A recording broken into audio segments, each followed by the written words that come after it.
The man in the doorway didn't knock. His shadow stretched long across the porch boards, and in his arms were two girls, thin, dirt-streaked, their black hair tangled like wild sagebrush. "Please," the man said, his voice rough from wind and whiskey. "Take these two Apache girls." Elias Boone's blood ran cold. The girls stared at him, silent, hollow-eyed, and that was when they saw it. The scar. A jagged white mark that ran from his cheekbone to his jaw, the kind of scar a man didn't earn unless he'd been close, too close, to death. The older girl's lips trembled, and Elias felt his throat tighten. But let's go back to where it all started. The town of Dry Creek wasn't much more than a collection of weathered boards hammered together to keep the dust out and the wind from whistling through at night. A single street, a saloon that leaned to one side, and a sheriff who drank more than he arrested. Elias Boone's ranch sat 2 miles west of town, tucked into a basin of sage and mesquite. The land wasn't good for much, too rocky for wheat, too dry for cattle, but it was quiet. That's all Elias wanted now. Quiet. Every morning, before the sun burned the night away, Elias walked the fence line. He'd stop at the ridge where the land dipped low, where the earth still bore the faint traces of wagon ruts and bloodstains washed pale by years of rain. He never stayed long.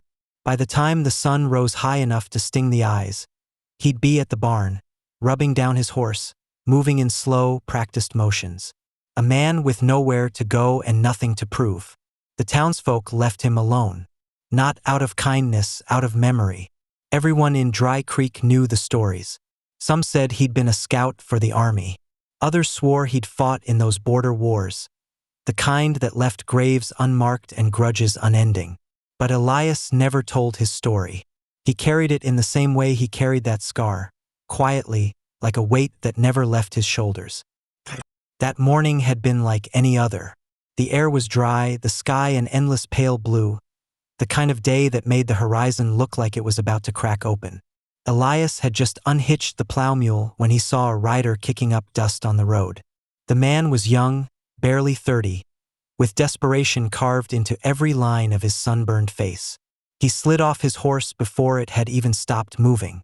"They're yours now," the man said. His voice was tight, like a rope pulled too far. Elias stared at the bundle in his arms. 2 girls, maybe 8 and 10, though hunger made them look younger. Their dresses were little more than rags, their bare feet raw from walking. "Please," the man said again, "take these 2 Apache girls." Elias didn't move. The girl's eyes found him, dark, unblinking, and then the older one's gaze dropped to his cheek, to the scar. It was like the world went still. The younger girl reached for her sister's hand, gripping it so tightly her knuckles turned white. Elias felt something shift inside him, an old memory stirring like a snake in dry grass. He didn't ask where the man had found them. He didn't ask why he was giving them away like livestock, because deep down he already knew.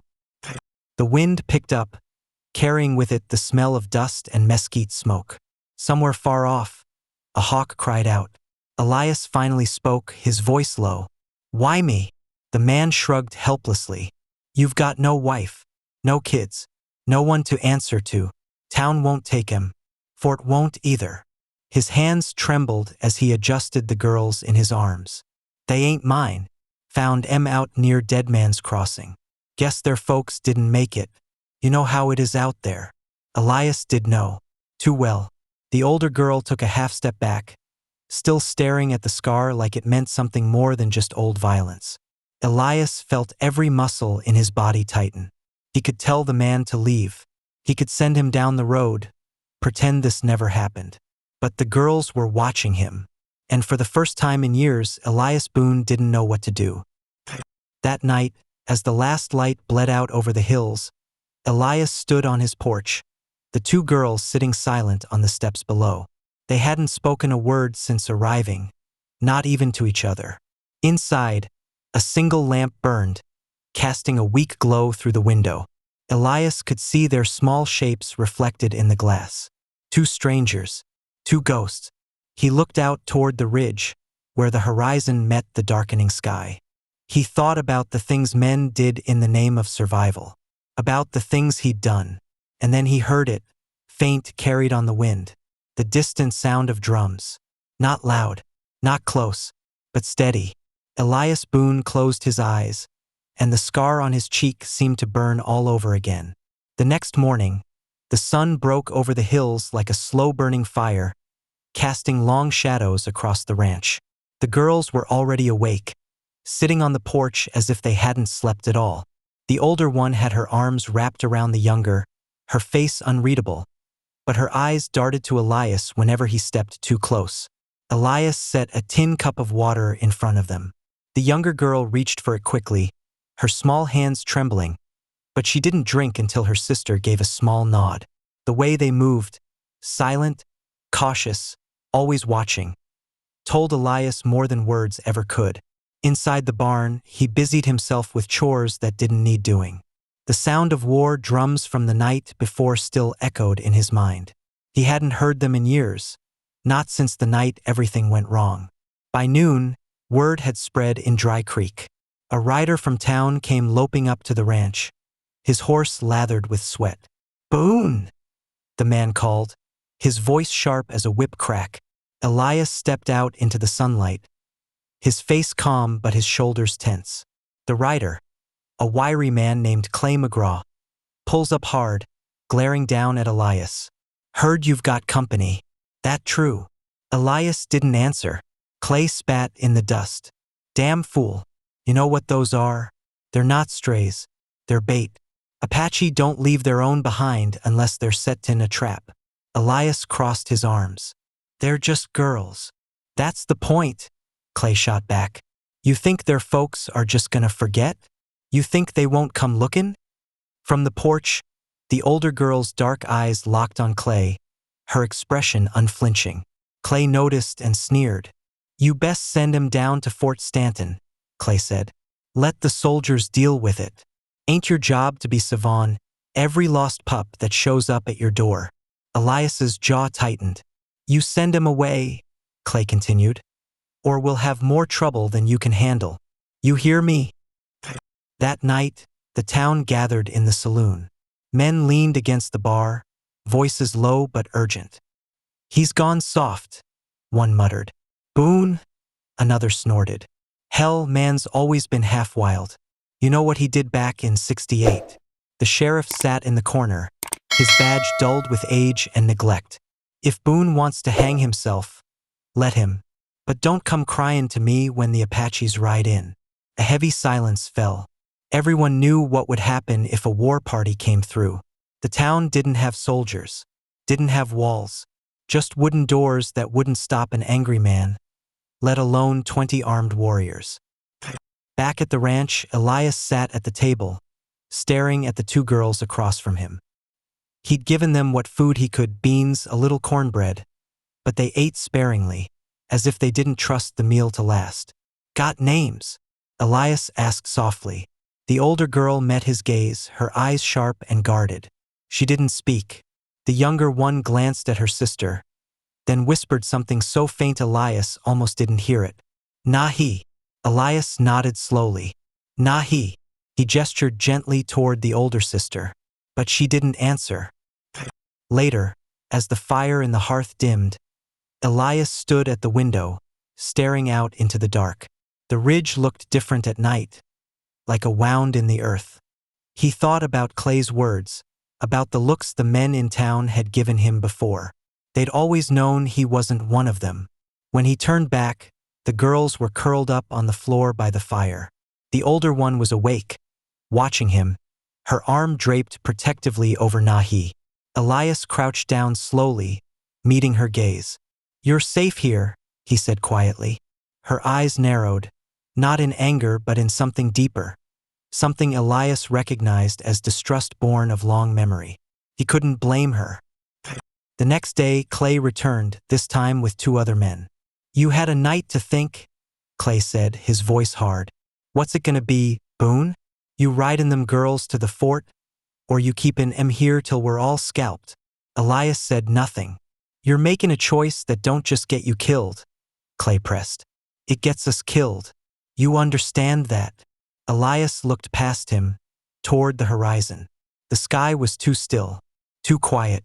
The older girl stepped out onto the porch, Nahi close behind her. The men turned, and Clay's lip curled. "This is the last time I ask nice," Clay said. Elias Boone stared at him for a long moment, then spoke, his voice low and steady. "They stay." Clay's face twisted with anger. "You'll regret that," he said. As the men rode off, Elias felt the girl's eyes on him. The choice was made, but the cost hadn't yet come due. That night, as Elias sat by the fire, the older girl finally spoke. "You," she said, her voice flat, her accent thick. Elias looked up. She pointed to his scar. "You know," she said quietly, and Elias felt the weight of every choice he'd ever made press down on him like a storm rolling over the plains. By morning, the air felt heavier, like the land itself was holding its breath. The sky hung low and gray, the kind of sky that made a man think of funerals. Elias walked the ridge as he always did, boots crunching on dry earth. But this time, his eyes kept scanning the horizon. Nothing moved. No birds. No wind. When he came back to the house, the girls were where he'd left them. Silent on the porch, their faces pale in the cold light. Nahi clutched a small bundle of dried grass, twisting it nervously in her hands. Her sister sat rigid, her eyes fixed on something far away, as if she could see beyond the hills. Elias didn't ask what she was thinking. He didn't need to. By noon, Clay McGraw returned, this time with half the men from town. 6 riders, dust swirling up behind them like storm clouds. Clay didn't dismount. He just looked down at Elias, his jaw tight. "They've been seen," Clay said flatly. "War party. South Ridge." Elias's stomach sank. "They've been watching since last night. Smoke signals out by Carrion Creek. You know what that means, Boone?" Elias didn't answer. "It means they're comin'," Clay said. "And if they find those girls here, they ain't stoppin' with you." The other men shifted uneasily in their saddles. One muttered, "Best give the girls back. Let 'em take what's theirs and leave us be." Elias's jaw tightened. "And if I hand them over, you think they'll just ride away?" Clay's eyes hardened. "Better than watchin' and burn this whole town down." When the riders left, Elias stood alone in the yard, the dust still hanging in the air like smoke. The older girl came to the doorway. Nahi pressed against her side. "They'll come," she said softly. Elias turned to her, surprised she'd spoken so freely. She pointed to the scar on his cheek. "You know what happens." As evening fell, Elias made his choice. He saddled his horse, tied his rifle to the saddle, and filled 2 canteens. The girls watched him silently, their faces pale in the firelight. "You ain't safe here tonight," Elias said, crouching down to their level. "We're riding out. Finned in somewhere quiet till this passes." The older girl shook her head sharply. "They find you," she said. Elias's hands froze where they rested on the saddle horn. "They will find you," she repeated, her voice steady this time. That night, the war drums started. Low at first, like distant thunder, then louder, the rhythm steady, unbroken. Elias stood in the yard, staring out toward the dark hills. The fire in his chest felt too familiar, like a ghost of who he used to be. The older girl stepped beside him, Nahi clutching her hand. "They are not angry for us," she said quietly. Elias turned to her. "They are angry for you." The hoofbeats came just after midnight, fast, hard, shaking the earth. Elias stepped off the porch, rifle in hand, his heart pounding like it had the night he'd earned the scar. He didn't have to see them to know. A war party was coming. From the darkness, a voice called out in Apache, sharp, commanding. The girls flinched but didn't answer. Elias swallowed hard and stepped forward. Another voice rose, closer this time, the words cutting through the night like a blade. The girls didn't move. Elias's grip on the rifle tightened. He could feel the weight of every choice pressing down on him. He knew there was no running. The riders emerged from the shadows like wraiths, faces painted, eyes burning in the firelight. The leader stopped a dozen paces from Elias. His gaze fell on the girls, then on Elias, and then on the scar. The man's expression changed, slow and deliberate. Elias felt the blood drain from his face. The leader dismounted, his movements calm but heavy with meaning. He walked forward until he stood just a few steps away. "You?" the man said in a low voice, his accent thick but his English clear. Elias didn't answer. The man reached out, touching the scar on his own cheek where Elias's wound mirrored it. "You remember?" Elias closed his eyes. "Yes," he whispered. The war drums fell silent. The fire burned low in the hearth, casting long shadows on the cabin walls. Outside, the night was still, too still. The war party waited in the dark, their horses shifting restlessly, the smell of sweat and smoke heavy in the air. Elias sat at the table, the older girl across from him. Nahi slept curled up by the fire, her small chest rising and falling in slow, uneven breaths. The older girl's eyes were fixed on Elias. Not hateful, not afraid, just steady, like she was weighing something deep inside her. "You killed my father," she said quietly. The words cut sharper than any blade. Elias didn't deny it. He couldn't. Her gaze flicked to the scar. "He gave you that. You remember." Elias swallowed hard. Memories he'd buried years ago came flooding back. The chaos, the screams, the flash of steel in the dark. The man who had spared him, leaving him alive with the mark of his failure carved into his face. Elias had told himself the war had made monsters of everyone, that it wasn't murder if both sides wanted the other dead. But sitting across from the girl, her eyes so much like the man he'd killed, those lies felt hollow. She reached slowly into a small pouch tied around her waist, pulling out a bundle of something wrapped in leather. She untied it with care, revealing a tiny, faded feather painted with red markings. "My father carried this," she said. Elias stared at it, his throat dry. "He said it was for forgiveness," she continued softly. "If he died, someone could return it to us, and there would be peace." She looked up at him, her expression unreadable. "You kept it." Elias shook his head slowly. "I never saw it. I never thought." His voice trailed off. Her eyes searched his, and for the first time he saw something flicker there. Uncertainty. She glanced toward the door where the shadows of the riders danced in the firelight. "They wait for my words," she said. "I tell them what you are." Elias's chest tightened. "You say I'm a killer," he said quietly, "and they'll take me." She nodded. "Yes. And if you say I spared you?" She looked at Nahi, then back at Elias. "Then maybe they go. Maybe." For a long time, they sat in silence, the only sound the crackle of the fire. Elias reached slowly into a drawer, pulling out a small leather pouch. He opened it and placed a single object on the table, a tiny silver locket. Inside was a faded tintype of a woman and child. "She was my family," he said softly, "taken in a raid. Never found them." The girl's eyes shifted to the photo, her brow furrowing. Elias pushed the locket toward her.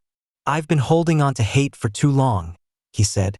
"I don't want to anymore." She picked up the locket, turning it over in her small hands. Her gaze softened. "My father," she said. "He would have understood." Outside, the leader of the war party stood by the door, his face grim. He waited. Elias looked at the girl. "What will you tell them?" She looked at the locket, then back at him. "I will tell them. You are a man who remembers." She walked to the door, her head held high. The leader's eyes met hers, and she spoke to him in a low, rapid stream of Apache. Elias couldn't understand the words, but he understood the tone, calm, authoritative. He watched as the leader's face softened, his shoulders relaxing. He nodded once, then turned to his warriors. They mounted their horses, silent as ghosts, and rode away into the darkness. Elias stood in the doorway watching them go. The air was still, the war drums gone. Only the sound of the wind remained. He turned back to the girl. She stood by the table, the locket still in her hand. "They are gone," she said. Thank you, Elias whispered. She looked at him, then at the locket. You keep this, so you remember. Years later, Elias Boone still lived on his ranch. The scar on his cheek was still there, but it no longer felt like a brand. Felt like a story. And sometimes, when the wind blew just right, he swore he could hear the faint sound of drums, not of war, but of peace.